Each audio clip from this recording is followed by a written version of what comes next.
Alright everybody, welcome back to the channel. So I got a special little video for you guys today. Special especially for all of the people who played in the Chill Series #1 tournament, and double especially for all the people who made the top 8 in the Chill Series #1 tournament. In this video we're going to be looking at all of the top 8 decks that people used and placed in the top 8 at the Chill Series #1 tournament. I thought that I would get this video out before the second Chill Series tournament came out. Which incidentally is tomorrow, so I'll do my best to get it out. I plan to make this video a bit earlier, but we're just going to go through all of the decks that people used in the top 8, kind of as a shout out to all of those players, and also sort of to analyze sort of, the decks that people were running, what decks did well, what decks, didn't do well. I think we saw a good representation of the best decks in the format here at our first tournament. And it's going to be interesting to compare the decks from the first tournament, the Chill Series 1, to our tournament tomorrow, the Chill Series 2. Just to get right into it, though, interestingly enough, our two competitors who placed #1 and #2 at the tournament, both players played in the finals. They were running the exact same deck list here, which is a Mew 3 welder deck list here. That was originally coined and I think posted to Twitter by Henry Brand. So big shout out to Henry Brand for coming up with this list, sort of putting it together. I don't think either of the competitors modified it at all.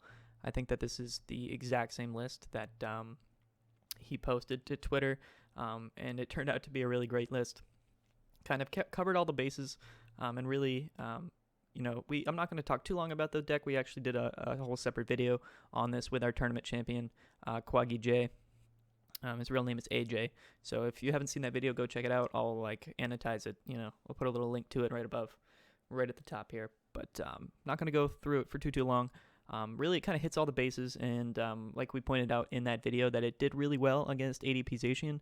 So we had a lot of people running ADP Zacian in our first tournament. So it just turned out that this deck list sort of, covered all the bases that it needed to make it to top, make it to the championship. What was interesting, though, was that, and something I didn't expect, was that our #1 and 2 players, so both players in the finals, were using this deck, and not just the Mew 3 Welder, but the exact same deck list that Henry Brand made.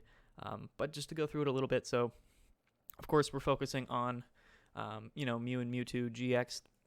We're running 4 of those, right, because that's going to be our main attacker. We run Indeedee, just sort of, just as some healing there on the side. We get 3 Jirachis, because Jirachi is a big factor in this deck. You need to be able to not only go through your deck quickly, but also you need to discard all of these other GX cards, because with the Mew 3 GX tag team ability there, you're able to use the attacks of your Pokemon, of your GX Pokemon in your discard pile. Another big thing, just to point out a few cards here. So the Muck and Alolan Muck there were mainly put in, I believe, to counter Decidueye goons if that were to be played in the tournament. I don't think we saw too many of them. Of course, Decidueye is immune to damage from all V and GX Pokemon, and Obstagoon is immune to all basic Pokemon. But the thing with Muck and Alolan Muck is that for 1 Psychic and 2 Colorless, you can put 8 damage counters of poison on your opponent's Pokemon in between turns. So I guess that was sort of the idea with running Muck and Alolan Muck, and also, just kind of synergized well into the deck. And then a big one here is the Charizard GX. We run this one mainly, I guess Quaggy J ran this one mainly for its GX attack there. Flare Blitz does 300 damage for 4 energy, so real easy to get 4 energy onto Mew 3. And there he is, Quaggy J. Always active in the Discord. Real easy to get 4 energies onto the Mew 3, and real easy to get this Charizard GX discarded. So that 300 damage for 4 energies is definitely sort of the big heavy hitter. One-shots pretty much every GX tag team Pokemon that you saw in the format, including ADP. So that was a big thing that people were running. Also, of course, he was running the Reshiram and Charizard. Also does 300 damage, but you need 6 energy to do it. But the Flare Strike for 4 energy, and the Outrage as well could be really useful in that matchup. So he was running one of those, and then also one Naganadel, just sort of the excuse me, it's late at night, for the Venom Shot there. So for 1 Psychic and 3 Colorless, you get to just put 170 onto one of your opponent's bench Pokemon, which can knock out, incidentally, a lot of bench support Pokemon that'll be on the bench, Pokemon like Dedenne. So Naganadel actually came in clutch for Quaggy J in the finals, and I'm sure it came in clutch for Alex Cole too at some point. A few other cards here. Again, I don't want to go over it too deep, but this is the deck list. Really great to see this deck win the tournament. I think it was a big surprise, but again, with so many people running ADP Zacian, this deck really just did what it needed to do, right? So definitely a great deck list. Shout out to Henry Brand. Moving on to the 2 top 4 participants. First up, we're going to just take a look at Champ Harney's deck. He was running a Lucario Melmetal and Zacian deck. Of course, you're running the 2 Luke Melmetals, you're running the 3 Zacians, 2 Zamazentas. Really just good attackers, some good walls there with Zamazenta. Was probably really big in this matchup with all the new VMAXs that people were running since post-rotation hit, but a good inclusion and a new inclusion into this deck was the Bronzong here from Team Up. Running it mainly for that ability Heat Proof, so prevent all damage done to this Pokemon from your opponent's fire Pokemon. Of course, hitting for weakness against Lucario Melmetal kind of breaks the deck in 2, you know what I mean? That's sort of the worst thing that can happen to this deck, so Bronzong definitely kind of helped out with that tech, I believe, especially against things like Centiskorch or Reshiram and Charizard. I don't know if anyone was running that, but definitely a good tech inclusion, and as well as the Bronzor from Team Up, which has that nice ability, Evolutionary Advantage. If you go second, this Pokemon can evolve during your first turn, which is really cool. Of course, running 4 Metal Saucers, running 2 Malomlanas, right, just to sort of get some healing in between all that chip damage that you'll be taking, and then 4 Metal Goggles. I know Brandon Casimir was he was featured in my last video, actually, placed in the top 16 with a Dragapult deck list. So I think there was 2 in the tournament. So Metal Goggles definitely probably helped a lot in that matchup specifically, but taking another 30 less damage from attacks is definitely also really useful in this deck list.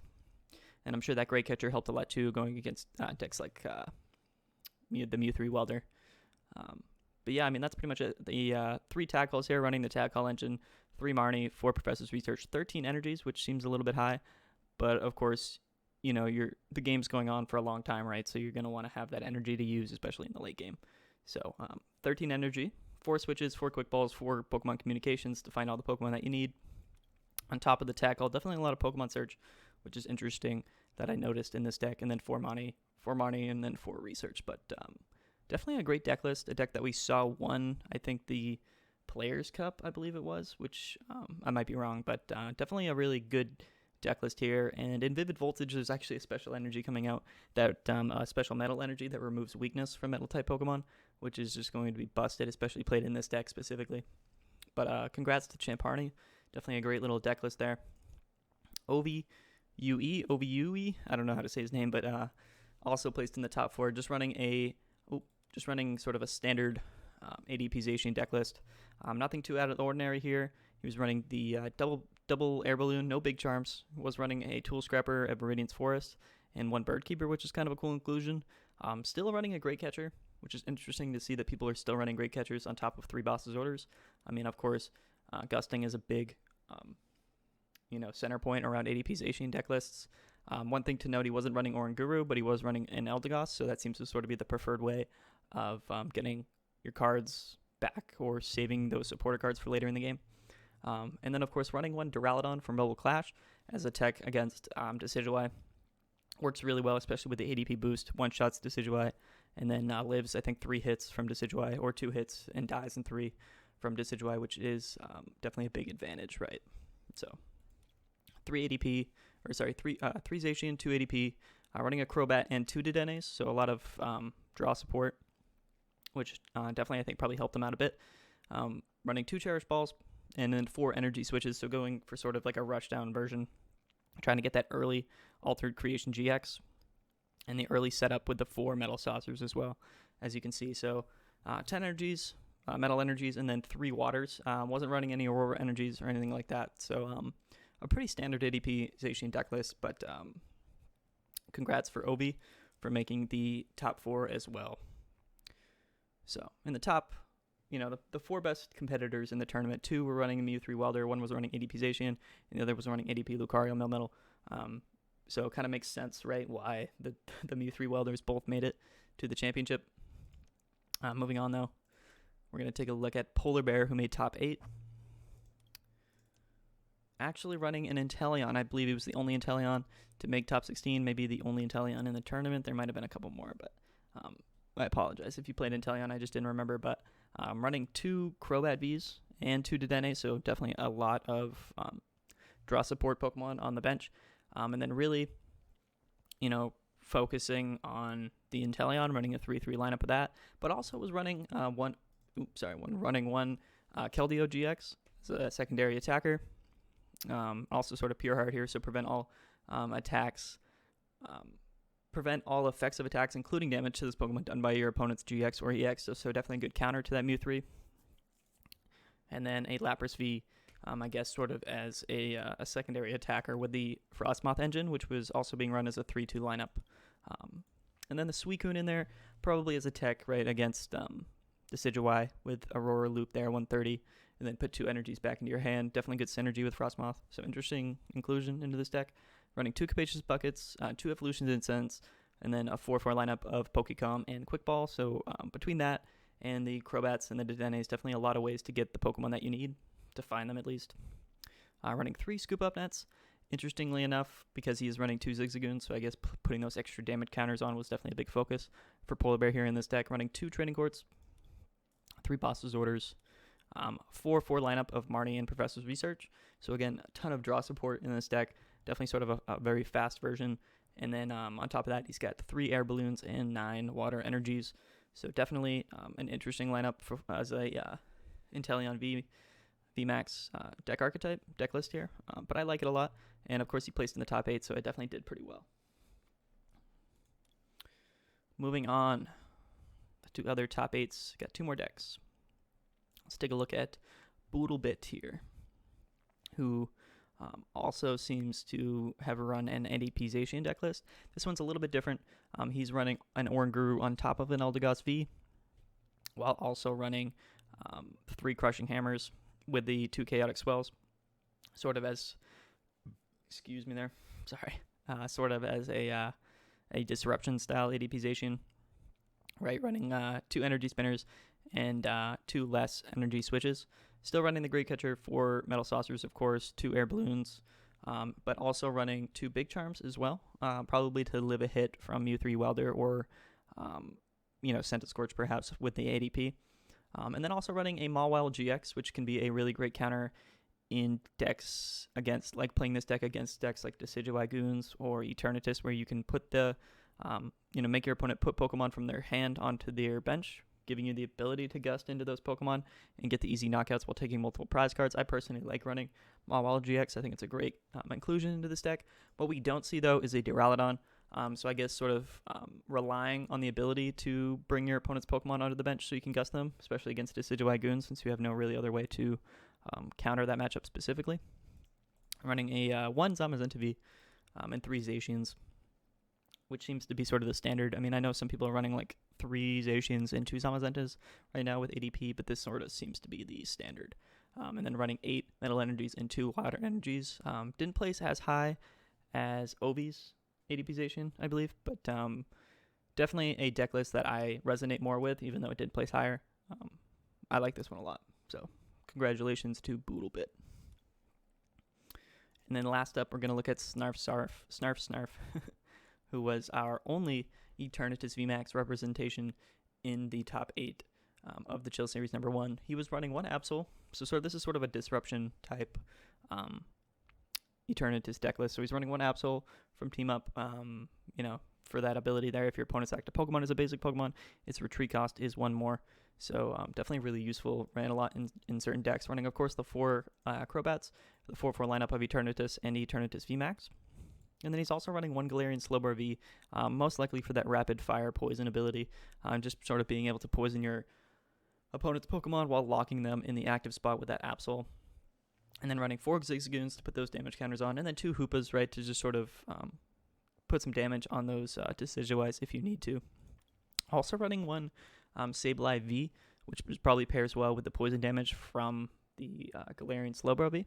So definitely two interesting inclusions into this deck. I know 21 Pokemon seems to be a lot for a deck, but Eternatus VMAX thrives on having a lot of Pokemon in its deck, so it kind of makes sense. In terms of Pokemon Search, though, he's only actually running 3 Great Balls and 4 Quick Balls. So instead of running a lot of Pokemon Search, I suppose he's just running a lot of Pokemon, right? I mean, it kind of makes sense if you think about it. 4 Scoop Up Nets to go with the 4 Zigzagoons. Only 2 Switch cards, but you're running 4 Hidden Energies for the free retreat on your Dark Pokemon, 1 Black Market, and 2 Dark Cities, which also give you free retreats. The 2 switches do kind of make sense there. 3 bosses orders rather. For that much needed gusting, right? If you're hitting for 270, there's a lot of Pokemon that don't live those hits, so being able to gust into those Pokemon can definitely be a really big advantage.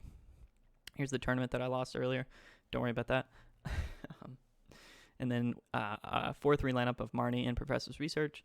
Of course, those are cards that you just run in every deck, so why wouldn't you run it in Eternatus? 2 air balloons probably to go with the Eternatus V if you need to, or really, I don't know. It kind of seems a bit redundant with the Dark Cities, with the Hiding Energies, with the switches, but, I guess sort of you don't want to get stuck in the active spot in this deck, so interesting to see. But of course, definitely, switching was a big focus in this deck, so, but, it placed in the top 8, so I guess that's saying something.